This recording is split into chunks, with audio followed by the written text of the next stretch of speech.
boshladi. Bugun aloqalari yomon.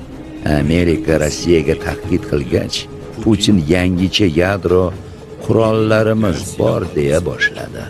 Avval Xitoy va Hindiston bilan ittifoqni mustahkamlab oldi. Keyin esa Turkiya bilan strategik hamkorlik shartnomasini imzoladi. Bizni qiziqtirgan qismiga kelsak, Turkiyada Rus kengashi qachon qurilgan? Bir necha yil avval, ya'ni Xodorkovskiylar, Abramovichlar paydo bo'lgan davrda. Avvallari to'g'ridan-to'g'ri aloqalari yo'q edi. Vaqt o'tib bu aloqalar o'rnatildi.